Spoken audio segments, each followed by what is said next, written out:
जय हिंद फ्रेंड, हिंदी और प्राइड में आप सभी का स्वागत है। फ्रेंड्स, आज हम वाचन करने वाले हैं जयशंकर प्रसाद द्वारा रचित ध्रुव स्वामिनी नाटक, जो कि 1933 में रचा गया उनके द्वारा। यह नाटक विशाख के देवी चंद्रगुप्तम के आधार पर लिखा गया है। कुल 3 दृश्यों में ये नाटक हमें कहीं न कहीं नारी की उस पराधीनता को भी दिखाता है कि स्वयं एक नारी अपने दुख को इन रूपों में व्यक्त करती है कि कैसे राजनीति का प्रतिशोध क्या एक नारी को कुचले बिना नहीं हो सकता। बहुत ही मार्मिक पीड़ा इस उक्ति में आपको नजर आ रही होगी, तो बहुत ही ध्यान से आप ध्रुव स्वामिनी नाटक को आत्मसात कीजिए, सुनिए, समझिए। बहुत ही पीड़ा है इसमें। नाट्य मंचन के दौरान सबसे पहले आपको दिखता है शिविर है। शिविर का पिछला भाग है, जिसके पीछे पर्वतमाला की प्राचीर है। शिविर का एक कोना दिखाई देता है, जिसे सटा हुआ चंद्रा तट टंगा है। मोटी मोटी रेशमी डोरियों से सुनहले काम के पर्दे खंभों से बंधे हैं। 2-3 सुंदर मंच रखे हुए हैं। चंद्रातप और पहाड़ी के बीच छोटा सा कुंज, और पहाड़ी पर से एक पतली जलधारा उस हरियाली में बहती है। झरने के पास शिलाओं से चिपकी हुई लता की डालियां पवन में हिल रही हैं। 2-4 छोटे बड़े वृक्ष, जिन पर फूलों से लदी हुई सेवती की लता छोटा सा झुरमुट बना रही है। शिविर के कोने से ध्रुव स्वामिनी का प्रवेश। पीछे पीछे एक लंबी और कुरूप स्त्री चुपचाप नंगी तलवार लिए आती है। यहीं से नाटक का प्रारंभ होता है। नाटक का पहला दृश्य होता है, पहला अंक। ध्रुव स्वामिनी कहती है, सामने पर्वत की ओर देखकर सीधा तना हुआ अपने प्रभुत्व की साकार कठोरता, अभ्रभेदी उन्मुक्त शिखर और इन क्षुद्र कोमल निरीह लताओं और पौधों को इसके चरण में लोटना ही चाहिए ना। साथ उसके जो पीछे पीछे खड़ग यानी तलवार लेकर जो आती है, देखकर कहती है, क्यों मंदाकिनी नहीं आई? तो वो जो तलवार लेके यानी ध्रुव स्वामिनी आगे बढ़ती है, तो जो उसके साथ उसकी रक्षिका बन के पीछे तलवार लेके कुरूप स्त्री खड़ी होती है, वो उससे पूछती है, मंदाकिनी नहीं आई? तो ध्रुव स्वामिनी को गुस्सा आता है कि मैं पूछ रही हूँ, जवाब क्यों नहीं दे रही है, बोलती क्यों नहीं? तो मैं ये जानती हूं कि इस राजकुल के अंतःपुर में मेरे लिए न जाने कब से नीरव अपमान संचित रहा, जो मुझे आते ही मिला। किंतु क्या तुम जैसी दासियों से भी मुझे वही मिलेगा? इसी सहलमाला की तरह मौन रहने का अभिनय तुम ना करो, बोलो। वह दांत निकालकर विनय प्रकट करती हुई कुछ और आगे बढ़ने का संकेत करती है। यानी जब उससे जो है ये ध्रुव स्वामिनी जो कि महादेवी है, वो पूछती है, तो खड़ग लिए जो आती है दासी, वो कुछ बोलती नहीं है, जवाब तक नहीं देती। तो उसे बहुत क्रोध आता है कि मैं यहाँ की महादेवी, यहाँ पे वैसे ही मुझे अपमान ही अपमान देखना पड़ा, और ये क्या दासी भी मेरा सम्मान नहीं करेंगी? अरे ये क्या, मेरे भाग्य विधाता। यानी यहाँ पे जो ध्रुव स्वामिनी है, कहती है, हे मेरे भाग्य विधाता, ये कैसा इंद्रजाल। उस दिन राज महापुरोहित ने कुछ आहुतियों के बाद मुझे आशीर्वाद दिया था। क्या वह अभिशाप था? इस राजकीय अंतःपुर में सब जैसे एक रहस्य छिपाए हुए चलते हैं, बोलते हैं और मौन हो जाते हैं। खड़गधारी विवशता और भय का अभिनय करती हुई आगे बढ़ने का संकेत करती है कि आप थोड़ा और आगे बढ़िए। तो क्या तुम मूक हो? यानी जो ध्रुव स्वामिनी है उससे कहती है दासी से, क्या तुम मूक हो, बोल नहीं सकती, मेरी बातों का उत्तर भी नहीं दे सकती, इसलिए तुम मेरी सेवा में नियुक्त की गई हो? यह असहनीय है। इस राजकुल में एक भी संपूर्ण मनस्तता का निदर्शन नहीं मिलेगा क्या? जिधर देखो कुबड़े, बौने, हिजड़े, गूंगे और बहरे। इतने में वो चिढ़ती हुई ध्रुव स्वामिनी आगे बढ़कर झरने के किनारे बैठ जाती है, और जो पीछे खड़गधारी होती है वो इधर उधर देखकर ध्रुव स्वामिनी के पैरों के समीप बैठती है। खड़गधारी सशंक चारों ओर देखती हुए बोलती है, देवी, प्रत्येक स्थान और समय बोलने के योग्य नहीं होता। कभी कभी मौन रह जाना बुरी बात नहीं है। मुझे अपनी दासी समझिए, और औरत के भीतर मैं गूंगी हूँ। यहाँ संदिग्ध ना रहने के लिए मुझे ऐसा ही करना पड़ता है। ध्रुव स्वामिनी कहती है, अरे तो क्या तुम बोलती भी हो? पर यह तो कहो, यह कपट आचरण किस लिए? खड़गधारिणी कहती है, एक पीड़ित की प्रार्थना सुनाने के लिए। कुमार चंद्रगुप्त को आप भूल गई होंगी ना? ध्रुव स्वामिनी कहती है उत्कंठा से, वही ना जो मुझे वंदनी बनाने के लिए गए थे। खड़गधारी कहती है दांतों से जीभ दबाकर, यह आप क्या कह रही हैं? उनको तो स्वयं अपने भीषण भविष्य का ही पता नहीं। प्रत्येक क्षण उनके प्राणों पर संदेह करता है। उन्होंने पूछा है कि मेरा क्या अपराध है? ध्रुवस्वामिनी उदासी की मुस्कुराहट के साथ, अपराध? मैं क्या बताऊं? तो क्या कुमार भी बंदी है? खड़गधारणी कहती, कुछ कुछ वैसा ही है देवी। राजा धीराज से कहकर क्या आप उनका कुछ उपकार कर पाएंगी? ध्रुवस्वामिनी कहती है, भला मैं क्या कर सकूंगी? मैं तो अपने ही प्राणों का मूल्य नहीं समझ पाती। मुझ पर राजा का कितना अनुग्रह है यह भी मैं आज तक ना जान पाई। मैंने तो कभी उनका संभाषण सुना ही नहीं। बिलासनियों के साथ मदिरा में उन्मत्त, उन्हें अपने आनंद से अवकाश कहाँ है? खड़गधारणी कहती है, तब तो अदृष्ट ही कुमार के जीवन का सहायक होगा। उन्होंने पिता का दिया हुआ स्वत्व और राज का अधिकार तो छोड़ ही दिया, इसके साथ अपनी एक अमूल्य निधि भी। वो कहते कहते सहसा रुक जाती है। ध्रुवस्वामिनी कहती है, अपनी अमूल्य निधि? वो क्या है?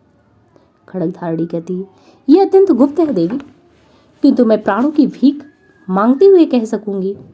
ध्रुवस्वामिनी कुछ सोचकर, तो जाने दो, छिपी हुई बातों से मैं घबरा उठी हूँ। हाँ, मैंने उन्हें देखा था। वह निरभ प्राची का बाल अरुण, आहा, राजचक्र सबको पीसता है। पिसने दो, हम निसहाय को और दुर्बलों को पिसने दो। खड़गधारणी यानी जो तलवार लिए दासी होती है, वो कहती, देवी, वह वल्लरी जो झरने के समीप पहाड़ी पर चढ़ गई है, उसकी नन्ही नन्ही पत्तियों को ध्यान से देखने पर आप समझ जाएंगी कि वह किस जाति की है। प्राणों की क्षमता बढ़ा लेने पर वही काई जो बिचलन बनकर गिरा सकती थी, अब दूसरे के ऊपर चढ़ने का अवलंबन बन गई है।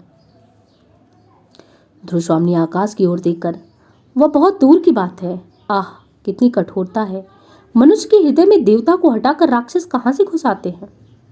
कुमार की स्निग्ध, सरल और सुंदर मूर्ति को देखकर कोई भी प्रेम से पुलकित हो सकता है, किंतु उन्हीं का भाई आश्चर्य। यहाँ पे आपने कथानक में देखा होगा कि जो रामगुप्त है वो किसी भी तरीके से आप कह सकते हैं कि योग्य नहीं है शासन का संचालन करने के लिए, और जो उनका भाई है चंद्रगुप्त के प्रति स्नेह रखती है महादेवी ध्रुवस्वामिनी। और वही लगता है उसको कि ध्रुवस्वामिनी को ये लगता है कि चंद्रगुप्त कितना स्नेहिल है, सहृदय व्यक्ति है, और उसका भाई रामगुप्त कितना अलग है उससे। खड़गधारणी कहती है, कुमार को इतने में ही संतोष होगा कि उन्हें कोई विश्वासपूर्वक स्मरण कर लेता है। रही अभ्युदय की बात, सो तो उनको अपने बाहुबल और भाग्य पर ही विश्वास है। ध्रुवस्वामिनी कहती है, किंतु उन्हें कोई ऐसा साहस का काम न करना चाहिए जिसमें उनकी परिस्थिति और भी भयानक हो जाए। जो खड़गधारणी है वो खड़ी हो जाती है। अच्छा, तो ध्रुवस्वामिनी कहती है, एक काम कर, अच्छा तू अब जा और अपने मौन संकेत से किसी दासी को यहाँ भेज दे, मैं अभी यहाँ बैठना चाहती हूँ। खड़गधारणी नमस्कार करके चली जाती है और एक दासी का प्रवेश होता है। दासी हाथ जोड़कर, देवी, सायंकाल हो चुका है, वनस्पतियां शिथिल होने लगी हैं। देखे ना, व्योम बिहारी पक्षियों का झुंड भी अपने नीड़ों में प्रसन्न कोलाहल से लौट रहा है। क्या भीतर चलने की भी इच्छा आपकी बलवती नहीं हुई? ध्रुवस्वामिनी, चलूंगी क्यों नहीं, किंतु मेरा नीड़ कहाँ? यह तो स्वर्ण पिंजर है। यानी ध्रुवस्वामिनी यहाँ कहती कि मेरा नीड़ कहाँ, मेरा वास कहाँ? ये तो स्वर्ण पिंजर है, सोने का पिंजड़ा है जहाँ मैं रह रही हूँ। करुण भाव से उठकर दासी के कंधे पर हाथ रखकर चलने को उद्यत होती है। नेपथ्य में कोलाहल होता है, यानी पर्दे की ओर से कोलाहल होता है। महादेवी, कहाँ है महादेवी? उन्हें कौन बुलाने गई है? ध्रुवस्वामिनी, है, हाँ, उतावली कैसी? प्रतिहारी प्रवेश करके घबराहट से, भट्टारक इधर आए हैं क्या? ध्रुवस्वामिनी व्यंग से मुस्कुराते हुए, मेरे अंचल में तो छिपे नहीं है, देखो किसी कुंज में होंगे। प्रतिहारी संभ्रम से, अरे महादेवी, क्षमा कीजिए, युद्ध संबंधी एक आवश्यक संवाद देने के लिए महाराज को खोजती हुई मैं इधर आ गई हूँ। ध्रुवस्वामिनी, होंगे कहीं, यहाँ तो नहीं है। उदास भाव से दासी के साथ ध्रुवस्वामिनी का प्रस्थान होता है। दूसरी ओर से खड़गधारी का पुनः प्रवेश, और कुंज में से अपना उत्तरीय संभालता रामगुप्त निकलकर एक बार प्रतिहारी की ओर, फिर खड़गधारी की ओर देखता है। प्रतिहारी, जय हो देव, एक चिंताजनक समाचार निवेदन करने के लिए आमात्य ने मुझे भेजा है। रामगुप्त झुंझलाकर, चिंता करते करते देखता हूँ कि मुझे मर जाना पड़ेगा। ठहरो खड़गधारणी से, हाँ जी, तुमने अपना काम तो अच्छा किया, किंतु मैं समझ नहीं सका कि चंद्रगुप्त को वह अब भी प्रेम करती है या नहीं। यानी ये रामगुप्त जो है अपनी पत्नी महादेवी ध्रुवस्वामिनी के पास भेजा था, जो खड़गधारी थी, उसे ये पता करने के लिए कि क्या वो अभी भी गुप्त प्रेम उसका है चंद्रगुप्त के प्रति कि नहीं। और वो रामगुप्त से वही बताती है। खड़गधारी प्रतिहारी की ओर देखकर चुप रह जाती है। रामगुप्त प्रतिहारी की ओर क्रोध से देखता हुआ, तुमसे मैंने कह दिया ना कि अभी मुझे अवकाश नहीं, ठहर कर आना। प्रतिहारी, राजाधिराज, शकुन ने किसी पहाड़ी राह से उतरकर नीचे का गिरिपथ रोक लिया है। हम लोगों के शिविर का संबंध राजपथ से छूट गया है। शकुन ने दोनों ही ओर से हमको घेर लिया है। रामगुप्त, दोनों ओर से घिरा रहने में ही तो शिविर और भी सुरक्षित है। मूर्ख, तुम चुप हो जा। फिर से वो खड़गधारी से कहती है, तो तुम क्या कह रही थी? ध्रुव देवी, क्या मन ही मन चंद्रगुप्त को, मतलब मेरा संदेह ठीक है ना? प्रतिहारी हाथ जोड़कर, अपराध क्षमा हो देव, अमात्य युद्ध परिषद में आपकी प्रतीक्षा कर रहे हैं। रामगुप्त कहता है, हृदय पर हाथ रखकर, युद्ध तो यहाँ भी चल रहा है, देखते नहीं जगत की अनुपम सुंदरी मुझे स्नेह नहीं करती, और मैं हूं इस देश का राजाधिराज। प्रतिहारी, महाराज सकराज का संदेश लेकर एक दूत भी आया है। रामगुप्त कहता है, आहा, किंतु ध्रुव देवी, उसके मन में टीस है। जो स्त्री दूसरे के शासन में रहकर और प्रेम जो है वो किसी और से करे, प्रेम किसी अन्य पुरुष से करे, उसमें एक गंभीर और व्यापक रस उद्वेलित रहता है। वही तो नहीं जो चंद्रगुप्त से प्रेम करेगी, वह स्त्री न जाने कब चोट कर बैठे, भीतर भीतर न जाने कितने कुचक्र घूमने लगे। सुना ना था, ध्रुव देवी से कह देना चाहिए कि वह मुझे और मुझसे ही प्यार करे, केवल महादेवी बन जाना ठीक नहीं। खड़गधारी जो है, जो तलवारधारी है, खड़गधारी का प्रतिहारी के साथ प्रस्थान, और यहाँ पे एक आता है शिखर स्वामी।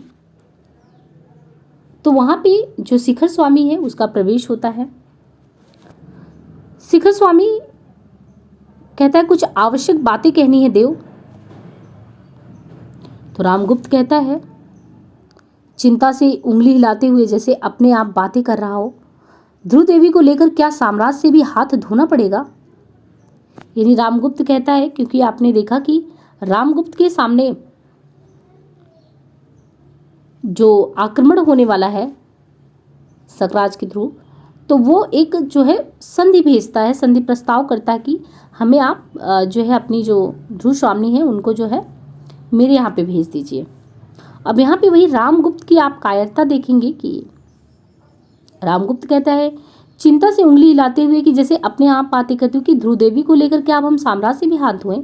नहीं तो फिर ठीक तो सहसा मेरे राजधन ग्रहण कर लेने से पुरोहित, अमात्य और सेनापति लोग छिपा हुआ विद्रोह भाव रखते हैं, है ना?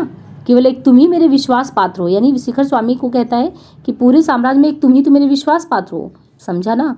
यही गिरिपथ सब झगड़ों का अंतिम निर्णय करेगा। क्यों अमात्य, जिसकी भुजाओं में बल ना हो उसके मस्तिष्क में तो कुछ तो होना चाहिए। यानी शिखर स्वामी से कहता है। अब जो इसका अमात्य शिखर स्वामी है वो कहता है, एक पत्र लेकर, पहले इसे पढ़ लीजिए। रामगुप्त पत्र पढ़ते पढ़ते आश्चर्य से चौंक उठता है। चौंकिए मत, ये घटना इतनी आकस्मिक है कि कुछ सोचने का अवसर ही नहीं मिला। रामगुप्त ठहर कर, है तो ऐसा ही, किंतु एक बार ही मेरे प्रतिकूल भी नहीं, मुझे इसकी संभावना पहले से भी थी। शिखर स्वामी आश्चर्य से कहता है तब तो महाराज ने अवश्य कुछ सोच लिया होगा। मेघ संकुल आकाश की तरह जिसका भविष्य गिरा हो, उसकी बुद्धि को तो बिजली के समान चमकना ही चाहिए।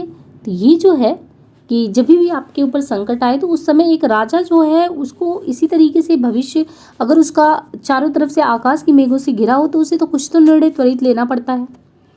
रामगुप्त कहता है, संसद कह दूं, सोचा तो मैंने, परंतु क्या तुम उसका समर्थन करोगे?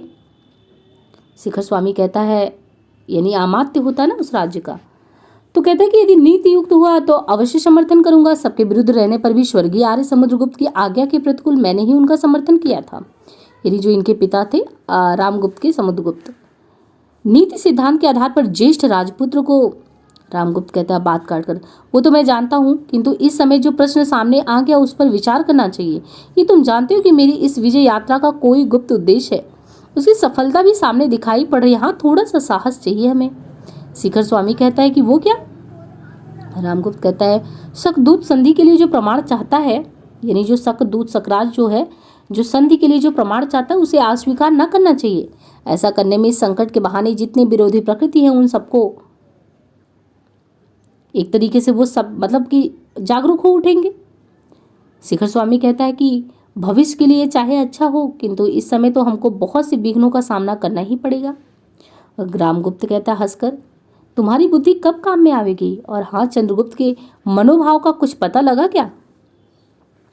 तो रामगुप्त हमेशा ये पता लगा रहा है कि क्या जो ये ध्रुवस्वामिनी है उनके मन में जो है, ध्रुवस्वामिनी के मन में क्या चंद्रगुप्त के प्रति है, चंद्रगुप्त के मन में जो है ध्रुवस्वामिनी के प्रति है।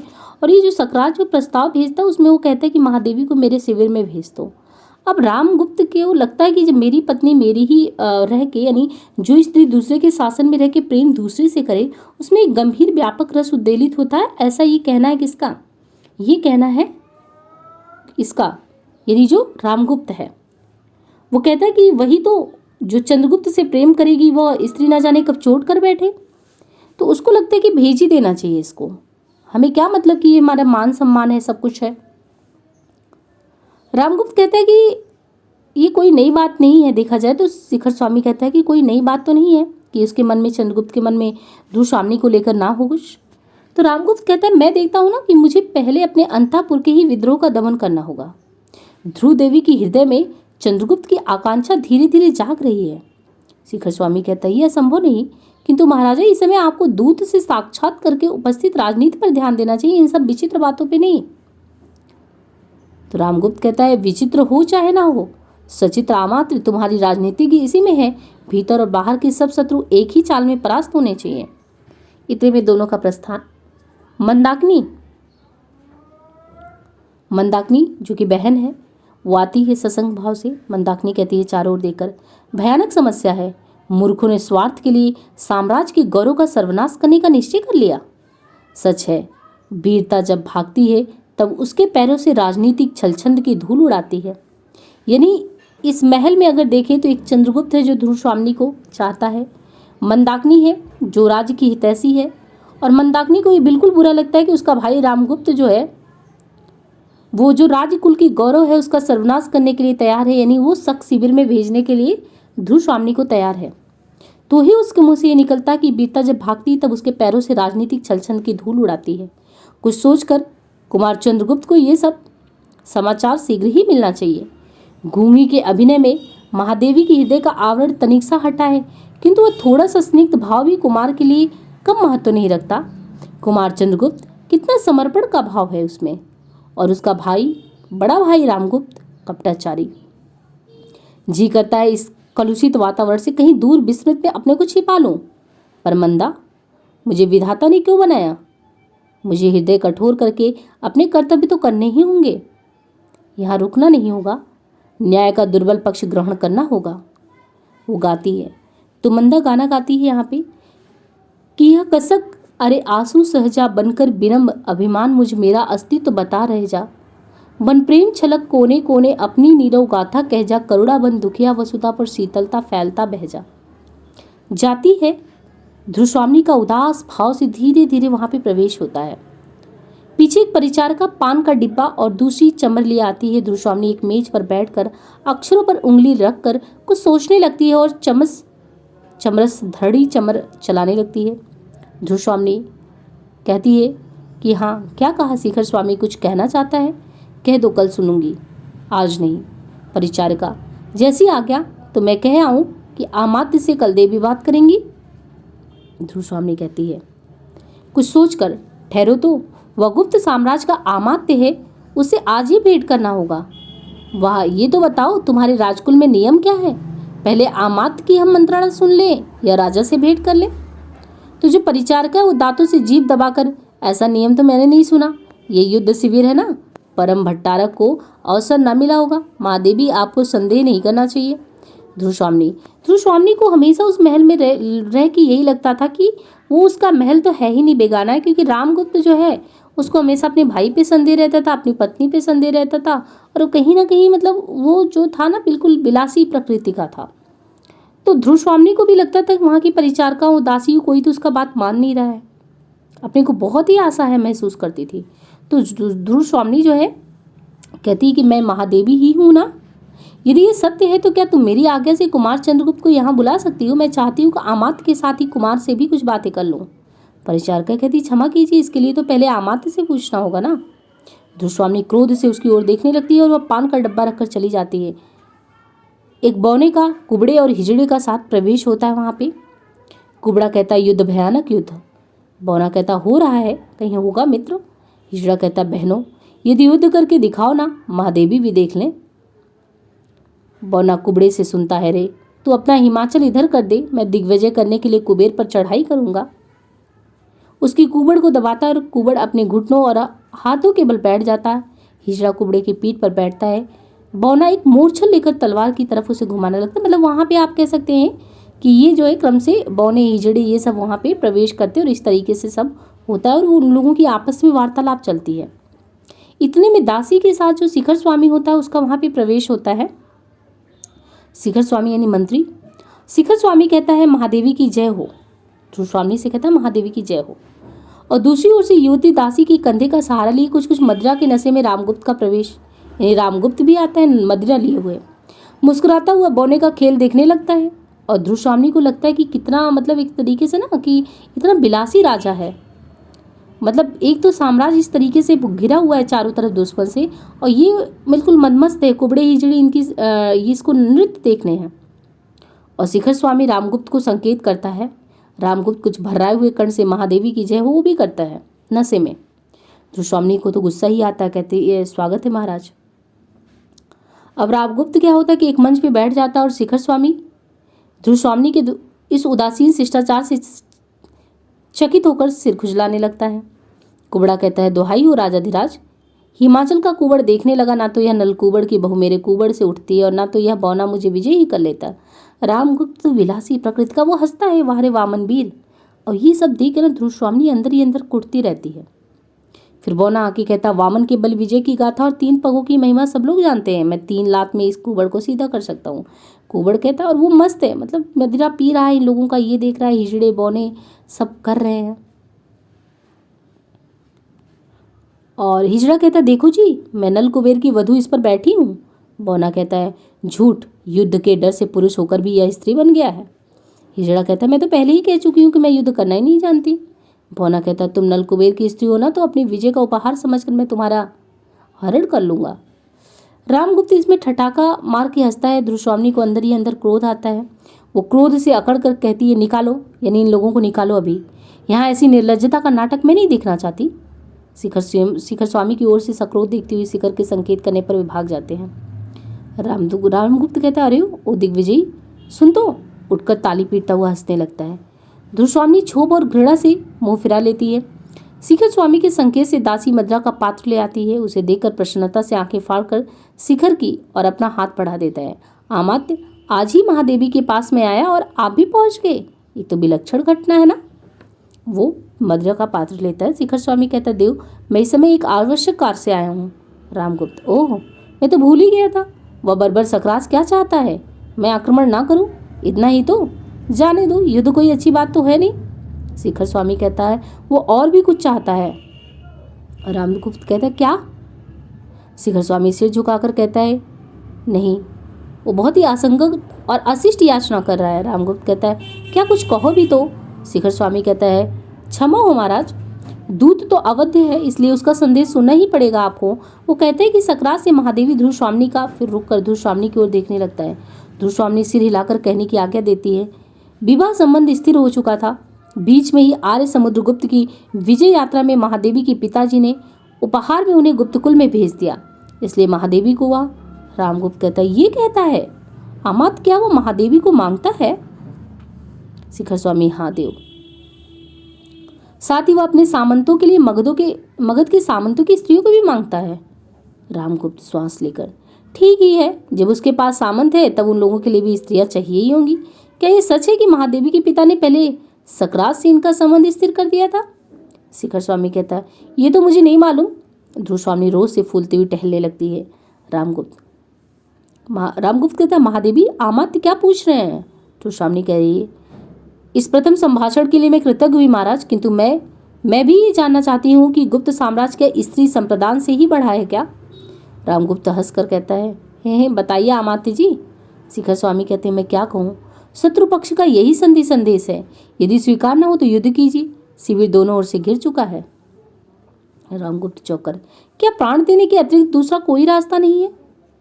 ध्रुव स्वामी तीव्र स्वर से कहती है और आप लोग कुबड़ों, बौनों और नापुंसकों का नृत्य देखेंगे। मैं जानना चाहती हूँ कि किसने सुख दुख में मेरा साथ न छोड़ने की प्रतिज्ञा अग्निवेदी पे ली है। रामगुप्त चारों ओर देखकर कहते, किसने की? कोई बोलता क्यों नहीं? वो नशे में है ना, तो नशे में ही बोल रहा है वो। धूस्वामिनी कह रही, तो क्या मैं राजाधिराज रामगुप्त की महादेवी नहीं हूँ? रामगुप्त कहता, क्यों नहीं? परंतु रामगुप्त ने ऐसी कोई प्रतिज्ञा नहीं की थी कि तुमको बचाएगा। पुरोहितों ने न जाने क्या क्या पढ़ दिया। धूस्वामिनी ने सहाय होकर दीनता से शिखर स्वामी के प्रति, ये तो हुई राजा की व्यवस्था, अब सुनो मंत्री महोदय क्या कहते हैं। शिखर स्वामी कहता है कि मैं कहूँगा देवी, अक्सर राज्य की रक्षा करने वाली उचित सम्मति देना ही तो मेरा कर्तव्य है। राजनीति के सिद्धांत में राष्ट्र की रक्षा सब उपायों से करने का आदेश है। उसके लिए राजा, रानी, कुमार, आमात्य सबका विसर्जन जरूरी है। रामगुप्त प्रसन्नता से कहते हैं, वाह, तभी तो लोग तुम्हें नीति शास्त्र का बृहस्पति समझते हैं। धूस्वामिनी कह रही है, आमात्य तुम बृहस्पति हो चाहे शुक्र, किंतु धूर्त होने से क्या मनुष्य भूल नहीं सकता? आर्य समुद्रगुप्त के पुत्र को पहचानने में तुमने भूल तो नहीं की? सिंहासन पर भ्रम से किसी दूसरे को तो नहीं बैठा दिया? रामगुप्त आश्चर्य से, क्या क्या बोला तुमने?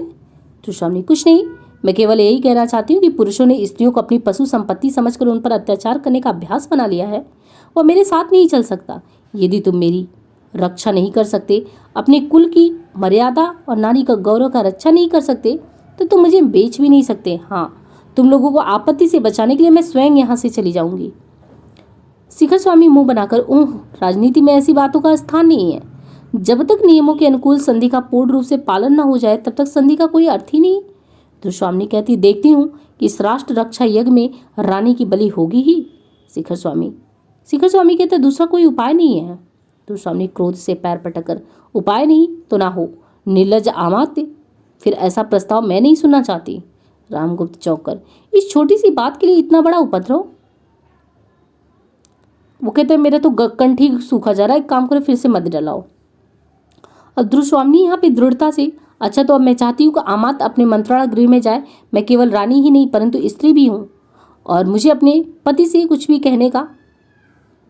इतना वो कहती है तो शिखर स्वामी जो है दासियों के साथ चला जाता है। रामगुप्त से वो कहती है कि ठहरो। वो भी चल पड़ता है तो उसको कहती है कि रुको तुम। धूस्वामिनी उसका हाथ पकड़कर रोक लेती है, तुम मुझसे क्या कहना चाहती हो? धूस्वामिनी कहती है, अकेले यहाँ भय लगता है क्या? बैठिए और सुनिए। मेरे पिता ने उपहार स्वरूप कन्यादान किया था, किंतु गुप्त साम्राट क्या अपनी पत्नी शत्रु को उपहार में देंगे? देखिए, मेरी ओर देखिए, मेरे स्त्रीत्व तो क्या इतने का भी अधिकारी नहीं कि अपने को स्वामी समझने वाले पुरुष उसके लिए प्राणों का पड़ लगा सके? रामगुप्त कहता है उसे देखते हुए, तुम सुंदर हो, ओह कितनी सुंदर हो, कि तू सोने की कटार पर मुग्ध होकर उसे कोई अपने हृदय में डुबो तो नहीं सकता। यानी सोने का अगर तलवार हो तो ऐसा तो नहीं हम सुंदरता पे उसको अपने ही अंदर वो कर ले। तुम्हारा सुंदरता, तुम्हारा नारी तो अमूल्य हो सकता है, फिर भी अपने लिए मैं स्वयं कितना जरूरी हूँ तुम्हें ये नहीं पता। धूस्वामिनी उसके पैरों को पकड़कर, मैं गुप्त कुल की वधू हूँ, इस राज परिवार में आई हूँ इस विश्वास पर। रामगुप्त से रोककर, वो सब मैं नहीं जानता। धूस्वामिनी, मेरी रक्षा करो, मेरे और मेरे गौरव की रक्षा करो। राजा, आज मैं शरण की प्रार्थनी हूँ। मैं स्वीकार करती हूँ कि आज तक मैंने तुम्हारे विलास की सहचरी नहीं बनी, किंतु वह मेरा अहंकार चूर हो गया। मैं तुम्हारी होकर रहूंगी। राज्य और संपत्ति पर राजा को, पुरुष को बहुत सी रानियां और स्त्रियां मिलती, किंतु व्यक्ति का मान नष्ट होने पर फिर नहीं मिलता। रामगुप्त घबराकर उसका हाथ हटाते हुए, ओह, तुम्हारा ये घातक स्पर्श बहुत ही उत्तेजना पूर्वक है। मैं नहीं, तुम मेरी रानी। नहीं नहीं, जाओ, तुमको जाना ही पड़ेगा, तुम उपहार की वस्तु हो। तो वो कहता है, रामगुप्त कहता है धूस्वामिनी को कि तुम उपहार की वस्तु हो। आज मैं तुम्हें किसी दूसरे को देना चाहता हूँ, इसमें तुम्हें क्यों आपत्ति है? धूस्वामिनी खड़ी होकर रोष से, निर्लज्ज मद्यप क्लीव, ओह, तो मेरा कोई रक्षक नहीं? ठहर कर, नहीं, मैं अपनी रक्षा स्वयं करूंगी। मैं उपहार में देने की वस्तु शीतल मणि नहीं हूँ। मुझ में रक्त की तरल लालिमा है, मेरा हृदय उष्ण है और उसमें आत्मसम्मान की ज्योति है। उसकी रक्षा मैं खुद करूंगी। रचना से कृपाण निकाल लेती है। इतने में रामगुप्त भयभीत होकर पीछे हटता है, तो क्या तुम मेरी हत्या करोगी? धूस्वामिनी कहती, तुम्हारी हत्या नहीं, तुम जियो। भेड़ की तरह तुम्हारा शूद्र जीवन, उसे मैं नहीं लूंगी, मैं अपना ही जीवन समाप्त करूंगी। रामगुप्त, किंतु तुम्हारे मर जाने पर उस बर्बर सकराज के पास हम किसको भेजेंगे? नहीं नहीं, ऐसा न करो। इतने में दूसरी ओर से वेग से चंद्रगुप्त आता है। चंद्रगुप्त, हत्या? कैसी हत्या? धूस्वामिनी को देखकर, ये क्या महादेवी? धूस्वामिनी, कुमार, इसी समय तुम्हें भी आना था? सकुरड़ देखती हुई, प्रार्थना करती हूँ कि तुम यहाँ से चले जाओ। मुझे अपने अपमान में निर्वसन नग्न देखने का किसी पुरुष को अधिकार नहीं। मुझे मृत्यु की चादर से अपने को ढक देने दो। चंद्रगुप्त, किंतु क्या कारण सुनने का मैं अधिकारी नहीं हूँ? सुश्वामिनी कहती है, सुनोगे? नहीं, अभी आत्महत्या नहीं करूंगी। जब तुम आ गए हो तो थोड़ा ठहरूंगी। यह तीखी छुरी इस अतृप्त हृदय में विकास उन्मुख उस समय विषैले कीट के डंक की तरह चुभो दे। ये नहीं, इस पर विचार करूंगी। यदि नहीं तो मेरी दुर्दशा का पुरस्कार क्या कुछ और है?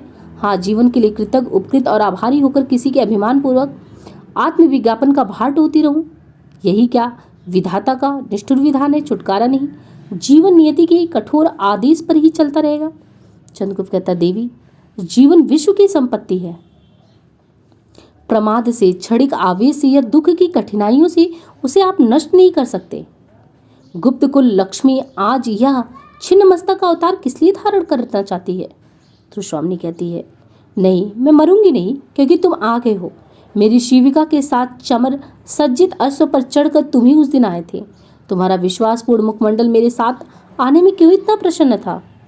चंद्रगुप्त, मैं गुप्त कुल वधु को आदर सहित ले आने के लिए गया था, फिर प्रसन्न क्यों ना होता? स्वामिनी, तो फिर आज मुझे शक शिविर में पहुंचाने के लिए उसी प्रकार तुमको मेरे साथ चलना होगा? वो आंखों से पूछती है। चंद्रगुप्त आश्चर्य से, ये कैसा परिहास?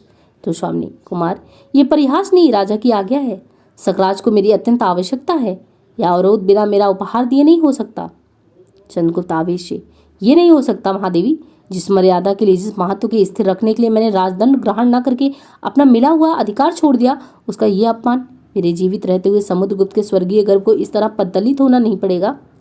और भी एक बात, मेरे हृदय के अंधकार में प्रथम किरण से आकार जिसने अज्ञात भाव से अपना मधुर आलोक ढाल दिया था, उसको भी मैंने केवल इसलिए भूलने का प्रयास किया कि सहसा चुप हो जाता है। तो स्वामी आंख बंद किए हुए कौतूहल भरी प्रसन्नता से, हाँ हाँ कहो। शिखर स्वामी के साथ रामगुप्त प्रवेश करता है। रामगुप्त, देखो तो कुमार, ये भी कोई बात है? आत्महत्या कितना बड़ा अपराध है। चंद्रगुप्त, और आपसे तो वो भी करते नहीं बनता। रामगुप्त कहता है, शिखर स्वामी देखो, कुमार के मन में छिपा हुआ कलुष कितना भयानक है। शिखर स्वामी कहता, कुमार विनय गुप्त कुल का सर्वोत्तम गृह विधान है, उसे नहीं भूलना चाहिए। चंद्रगुप्त व्यंग से हंसकर कहता, अमात्य, तभी तो तुमको व्यवस्था दी गई है, महादेवी को देकर भी संधि की जाए। क्यों, यही तो विनय की पराकाष्ठा है ना। ऐसा विनय प्रवंचकों का आवरण है जिसमें सील ना हो और सील परस्पर सम्मान की घोषणा करता हो। का पुरुष आर्य समुद्रगुप्त का सम्मान। शिखर स्वामी बीच में बात काटकर, उसके लिए मुझे प्राणदंड दिया जाए, मैं उसे अविचल भाव से ग्रहण करूंगा, परंतु राजा और राष्ट्र की रक्षा तो होनी चाहिए।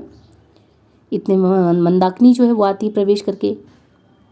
वो कहती है, राजा अपने राष्ट्र की रक्षा करने में असमर्थ है, तब भी उस राजा की रक्षा होनी ही चाहिए। वाह मत, ये कैसी व्यवस्था है? तुम मृत्यु दंड के लिए उत्सुक, महादेवी आत्महत्या करने के लिए प्रस्तुत, फिर यह हिचक क्यों? एक बार अंतिम बल से परीक्षा कर देखो, बचोगे तो राष्ट्र और सम्मान दोनों ही बचेगा। चंद्रगुप्त कहता, हाँ मंदर, तुम सही कह रही हो। भला तू कहाँ से उल्लास भरी बातें कहने के लिए आ गई? ठीक तो है आमद, सुनो ये स्त्री क्या कह रही है। रामगुप्त अपने हाथों को मसलते हुए, दुरभिसंध छल मेरे प्राण लेने का कौशल। चंद्रगुप्त, तब आओ हम लोग स्त्री बन जाए और बैठकर रोए। हिजड़ा उठने में प्रवेश करता है। कुमार, स्त्री बनना सहज नहीं है, कुछ दिनों तक मुझसे सीखना होगा। सबका मुंह ही उसकी तरफ हो जाता है। शिखर स्वामी के मुंह पर वो हाथ फेरता, ओह तुम नहीं बन सकते, तुम्हारे ऊपर बड़ा कठोर आवरण है। कुमार के समीप जाकर, मतलब कि वो कहता है कुमार के समीप जाकर, मैं शपथ खाकर कह सकती हूँ कि यदि मैं अपने हाथों से सजा दूँ तो ये स्त्री बन जाएगा। चंद्रगुप्त उसका कान पकड़कर बाहर कर देता है। दुर्स्वामी उसे छोड़ दो। कुमार कहती है कि यहाँ पर वही नपुंसक तो नहीं है, बहुत से लोग यहाँ पर नपुंसक ही खड़े हैं। चंद्रगुप्त उसे छोड़कर चिंतित सा टहलने लगता है और शिखर स्वामी रामगुप्त के कानों में कुछ कहता है। चंद्रगुप्त सहसा खड़े होकर, आमात्य तो तुम्हारी ही बात रही, हाँ उसमें तुम्हारे सहयोगी हिजड़े की भी सम्मति मुझे अच्छी लगी। मैं ध्रुव स्वामी बनकर अन्य सामंत कुमारों के साथ सकराज के पास जाऊंगा। अगर सफल हुआ तो कोई बात नहीं, अन्यथा मेरी मृत्यु के बाद तुम लोग जैसा उचित समझना वैसा करना। ध्रुव स्वामी कहती है चंद्रगुप्त को अपनी भुजाओं में पकड़कर, नहीं मैं तुमको नहीं जाने दूंगी। मेरे क्षुद्र दुर्बल नारी जीवन का सम्मान बचाने के लिए इतने बड़े बलिदान की आवश्यकता नहीं। रामगुप्त आश्चर्य क्रोध से, अरे छोड़ो छोड़ो, ये कैसा अनर्थ है, ये क्या निर्लज्जता तुम सबके सामने कर रही हो। यानी वो जो चंद्रगुप्त को पकड़ लेती है। ध्रुवस्वामिनी कहती, वाह रे, चंद्रगुप्त को छोड़ती हुई, ये पाप है जो मेरे लिए अपने बलि दे सकता है, जो मेरे स्नेह अथवा इससे क्या सकराज क्या मुझे देवी बनाकर रखेगा? वहाँ तो तू भेज रहा है, बड़ा लज्जाशील पुरुष बन। शिखर स्वामी फिर रामगुप्त के कानों में कुछ कहता है। रामगुप्त स्वीकार पूर्वक सिर हिलाता है। शिखर स्वामी राजाधिराज आज्ञा दीजिए, यही एक उपाय है जिसे कुमार बता रहे हैं। चंद्रगुप्त क्रोध से, क्यों आवश्यक है? यदि उन्हें जाना ही पड़ा तो फिर मेरे जाने से क्या? तब मैं ना जाऊंगा। रामगुप्त, नहीं नहीं, ये मेरी आज्ञा है, सामंत कुमारों के साथ जाने के लिए प्रस्तुत हो जाओ। ध्रुवस्वामी, लो कुमार, हम लोगों का चलना निश्चित ही है, अब हमें विलंब नहीं करना चाहिए। चंद्रगुप्त का प्रस्थान। ध्रुवस्वामी मंच पर बैठकर रोने लगती है। रामगुप्त, अभी कैसा अभिनय? मुझे तो पहले से ही शंका थी और आज तो तुमने मेरी आंखें ही खोल दी। ध्रुवस्वामी, अनार्य निष्ठुर, मुझे कलंक कालमा के कारागार में बंद कर मर्मवाक्य के धुएं से धमघोट कर मार डालने की आशा न करो। आज मेरी असहायता मुझे अमृत पिलाकर मुझे निर्लज जीवन बढ़ाने के लिए तत्पर है। उठकर हाथ से निकल जाने का संकेत करते हुए कि जाओ, मैं एकांत में रहना चाहती हूँ। शिखर स्वामी रामगुप्त के साथ चला जाता है। ध्रुवस्वामी, कितना अनुभूतिपूर्ण था वह एक क्षण का आलिंगन, कितने संतोष से भरा था। नियति ने अज्ञात भाव से मानो लू से तपी हुई वसुधा कुछ क्षितिज के निर्जन में सायंकालीन शीतल आकाश से मिला दिया। जिस आयु विहीन प्रदेश में उखड़ी हुई सांसों पर बंधन हो, अर्गला हो, वहां रहते रहते यह जीवन असहनीय हो गया। तो भी मैं मरूंगी। संसार के कुछ दिन विधाता के विधान में अपने लिए सुरक्षित करा लूंगी। कुमार, तुमने वही किया जिसे मैं बचाती रही। तुम्हारे उपकार और स्नेह की वर्षा से मैं भीगी जा रही हूँ। ओह, इस वक्त स्थल में दो हृदय है क्या? इस अंतरंग हाँ करना चाहता है, जब ऊपरी मन ना क्यों हो। इतने में चंद्रगुप्त का प्रवेश होता है। महादेवी, हम लोग प्रस्तुत है, किंतु ध्रुवस्वामी के साथ सख्त शिविर में जाने के लिए हम लोग सहमत नहीं। ध्रुवस्वामी हंसकर, राजा की आज्ञा मान लेना ही पर्याप्त नहीं, रानी की भी एक बात ना मानोगे? मैंने तो पहले ही कुमार से प्रार्थना की थी कि मुझे जैसे ले जाए उसी तरह पहुंचा भी दे। चंद्रगुप्त, नहीं, मैं अकेले ही जाऊंगा। ध्रुवस्वामी, कुमार, यह अमृत और निर्वासन का सुख तुम अकेले ही लोगे? ऐसा नहीं हो सकता। राजा की इच्छा क्या है ये जानती हो। मुझसे और तुमसे एक साथ ही वो छुटकारा पाना चाहता है, तो फिर वही क्यों ना हो, हम दोनों ही चलेंगे। मृत्यु के गह्वर में प्रवेश करने के समय मैं भी तुम्हारी ज्योति बनकर बुझ जाने की कामना रखती हूँ और भी एक विनोद प्रलय का परिहास देख सकूंगी। मेरे सहचरी, तुम्हारा वह ध्रुवस्वामी का बेस ध्रुवस्वामी ही ना देखे तो किस काम का। दोनों हाथों से चंद्रगुप्त का चिबुक पकड़कर शकुरड़ देखती है उसको सकरुड़ के साथ। चंद्रगुप्त अधखुली आंखों से देखता हुआ, तो फिर चलो। सामंत कुमारों के आगे आगे मंदाकिनी का गंभीर स्वर में गाते हुए प्रवेश होता है।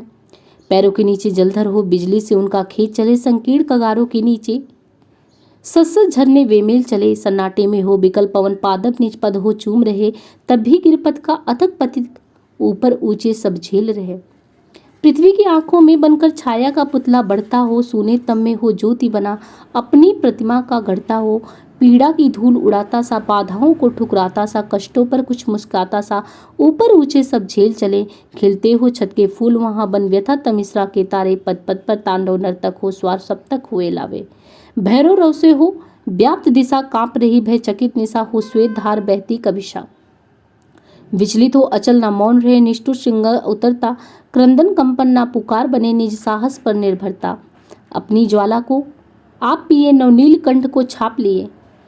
यहाँ पे चंद्रगुप्त और ध्रुवस्वामी के साथ सबका धीरे धीरे यहाँ से प्रस्थान होता है और वहाँ पे अब अकेली मंदाकिनी खड़ी रह जाती है।